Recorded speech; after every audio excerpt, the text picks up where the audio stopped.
Hey guys, it's January 9th, Monday, everyone's favorite day of the week, of course, and this is Newswave.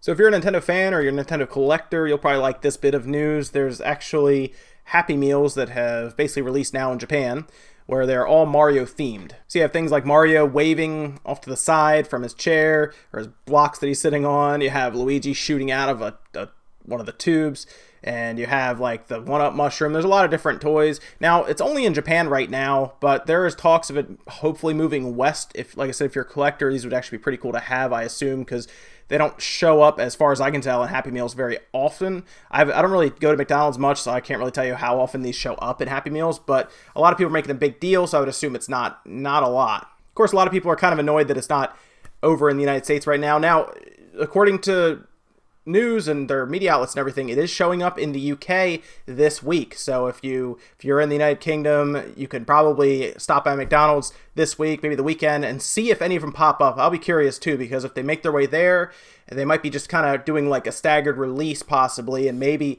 here in the States we'll see them start to show up in our local McDonald's. So this is also pretty cool. There was a Mega Bloks Halo game. It was canceled. A lot of the workers who were doing it were laid off, so there were like word of this Mega Bloks themed Halo game being out there, but no one's ever seen it before. And recently, this was actually, I believe, over the weekend, a YouTube channel claims to have footage, basically unseen footage of their pre-build, their betas, their alphas, whatever they are, and it's pretty funny. It actually looks like it could have been an okay game. This YouTube channel is called PTOP Online. I'll leave a link down below to the video that I'm talking about, where they kind of show off the Mega Bloks Halo game. You'll see snippets of it here. Again, I would go to their channel just to look at it. It's a longer video. They just released another video talking about it as well. But from what a lot of people were saying, this was going to be kind of Mega Bloks' first real game that they were going to release alongside Halo. Because if you remember, Microsoft and Halo were Mega Bloks in like toy stores. You could go and Mega Bloks would have themed it. If they weren't paired with Lego, I always thought that was odd, but I would see it in like Walmarts and toy stores. You would always see the Lego, Legos for like Star Wars and all those really cool ones, and you'd see Mega Bloks over here with Halo, which would throw me off real bad for some reason. I don't know. And I assume when they saw how well the Lego games for Lego Star Wars, Lego Indiana Jones, the Lego games were just attaching themselves to everything. Lego Marvel, Lego DC. I assume Microsoft, Halo, they wanted to kind of put their own little Lego game out there, so they were getting along with Mega Bloks. I guess it fell through. Maybe they realized that it either wasn't going to work, it wasn't going to sell well, or they didn't want their Halo franchise to be viewed in that terms with Mega Bloks. Maybe they decided otherwise. It's hard to say. It's a really cool idea, though. It's kind of neat in practice how the game looked like it could have been. A lot of people in the comments were saying, oh, this actually looks fun. They should have released it. But again, check it out. It's, like I said, it's on their channel. See what you think for yourself. So you remember how we had a little discussion a couple weeks back about the person from Oculus, their head of computer vision. They were basically there was a sting set up where they went to meet an underage girl to pay for sex and everything, and it turned out it was an undercover cop that then arrested him. Well, he pleaded not guilty, which is kind of bad considering it was pretty obvious you were caught. You probably want to plead not guilty just to uphold your image, obviously, with everyone else, especially since you're head of a major department at Oculus. They probably even told him, hey, you need to plead not guilty on this because you can't have you guilty of soliciting an underage girl. It's actually pretty funny. The sting was actually called Buyer Beware, and it basically was read on the warrants. That's how I found out what it was called. And he used Backpage. It's a little odd. I figured he used Craigslist for that thing. I don't know. Maybe Backpage is better. I have no idea. So according to a police report, he went to the Embassy Suites Hotel with a cell phone and a pocket full of cash to meet this supposed 15-year-old girl. Like I said, there was big sting operation set up instead, and his excuse for why he was going there was probably the best part. That's how you know you're up against a wall. So his excuse to police when they caught him, of course, was that he was there to rescue her. He was showing up with all his cash and his cell phone, which is probably a burner phone, to help her, to save her from all of the injustices in the world. And I don't know what you do then. But yes, according to him, he was going there to save her and bring her back to the police. Of course, police were like, well, you should have called us first. And his reply was nothing.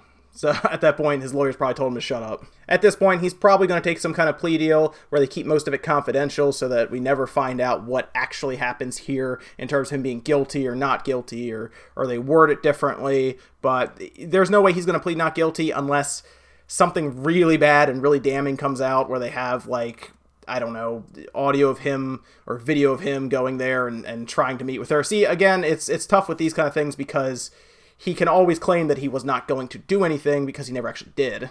But more than likely, he'll be found guilty of being an idiot, at least. He did post bail at $125,000, so at least they got $125,000 from him. I don't know.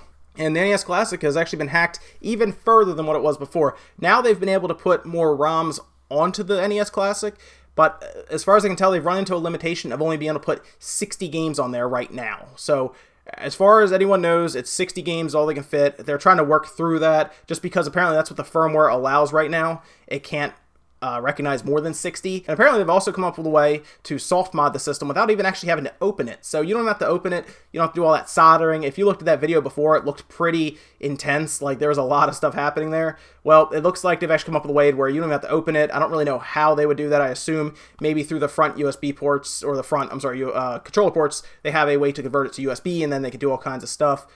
It's hard to say, though. They'll probably release more of that going forward the next week or two, but it's good. I mean, it's cool to know that they're doing it. Again, you could just buy a Raspberry Pi and get the same effect, just better for cheaper, but people are going to hack stuff because it's fun to hack stuff. So what could only be described as surprising, Ed Boon put out a tweet the other day. This was over the weekend again.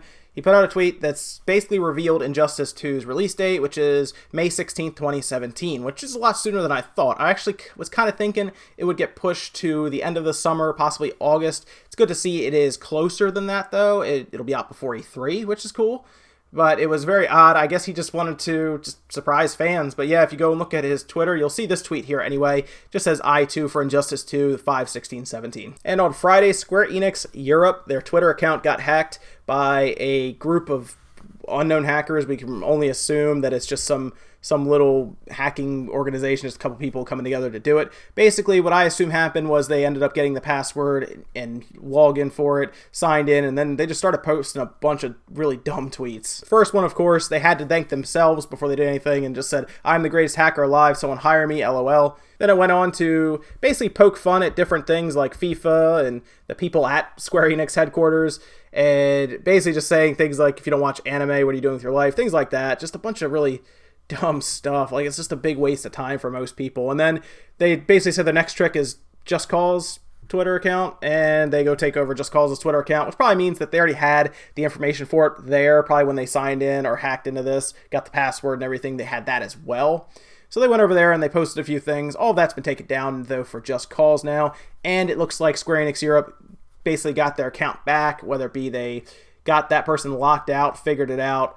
It's just a waste of time, really. It really is. It really goes to show that two-step authentication is very important because they will contact somebody. In this case, they would have contacted someone, maybe an IT member, anyone who has control of it, and basically said, hey, you also need to sign in from your phone as well, to sign in. You can't just get one thing and do it. That's what a lot of people are going through now.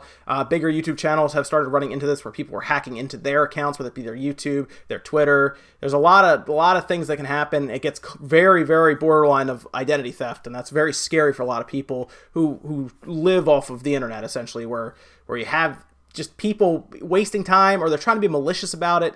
It's a real shame. It really is. But some people, if it's funny to do this stuff, they're going to waste time and do it. Steam Spy actually came out with their big annual list of sales through Steam for the past year, and they kind of give us a much, much better idea of how well games did versus other games. Of course, we got that list from Steam the other day that showed us basically a very vague and rough idea of tiers that everyone was broken into. But thanks to Steam Spy, it was a game developer who compiles this list based on estimates of PC game sales through Steam. His name's Sergey Galyankin. I really hope I did not mess that up. So the top 10 games that they have on the list, which I'll put a link here for you guys so you can check it out in detail if you really want to look through the graph. But the top 10 games are Civ 6, Grand Theft Auto 5, Counter-Strike Global Offensive, Dark Souls 3, Doom, Rise of the Tomb Raider, Total War, Warhammer, XCOM 2, Tom Clancy's Division, and No Man's Sky. That also includes No Man's Sky's refunds, is what they said here. That's probably what knocked them down all the way to 10. They probably would have been closer to like 7 or 8 if they did not count those refunds. It's also worth noting that this is for estimated revenue overall, so of course the $6 games are going to have more of an advantage over games that are $15 and $20 games. However, Rocket League and Stardew Valley do still make this list. They're further down in the teens. Rocket League's number 12. Stardew Valley is number 16. I think that's still very impressive, considering Stardew Valley was mostly made by only one person. And the last bit of news actually comes from the vast world of emulation. Wii U games, there's a whole emulator, is now actually becoming a reality. The emulator is called CEMU, which is a very odd name for the emulator, I think. It's CEMU, so just C and then EMU. But it's basically an emulator that they're crowdfunding. It's been on Patreon for a while, so you can donate if you would like to see this be a reality.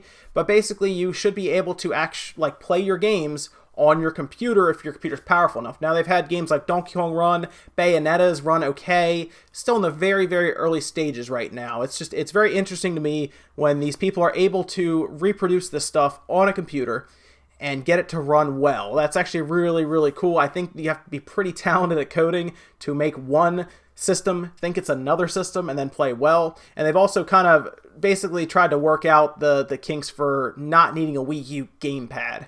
So that's going to be interesting because at this point, they have pretty much figured out how to emulate something that Nintendo is going to be selling a big game for more than likely in March with Zelda. Now, I don't know if Zelda will be able to be emulated easily on the computers because it's such a new game, but Nintendo might actually run into having to cease and desist this just because it's going to affect their sales, possibly, of the Wii U. Although, if you think about it the other way, the Wii U is not around anymore. Really, it's not. I mean, you could buy it at some stores, but they've pretty much discontinued ordering it at this point. Most stores have. So if you look at it on the flip side, this could actually help Nintendo's sales, although Nintendo might not see it that way. But it could help their sales because now somebody with a computer could run the Wii U game. So they could go and buy the disc if you have a Blu-ray player in your system. The big problem will be if people just start ripping the game and distributing it. But if you actually have the ability to put the Blu-ray or whatever Wii U uses for their proprietary stuff, I have a feeling it's just a Blu-ray, you pop it in and it'll come up. That would actually be really cool. I think that would actually help sales as well. Again, the only problem becomes if it's piracy and they start just distributing this game. At that point, yes, Nintendo will have to cease and desist something because they always do. That's going to do it for Newswave today, guys. Make sure you comment, like, subscribe, all that good stuff. And follow me on Twitter at SpawnWaveMedia. I'll see you tomorrow, guys, for more Newswave.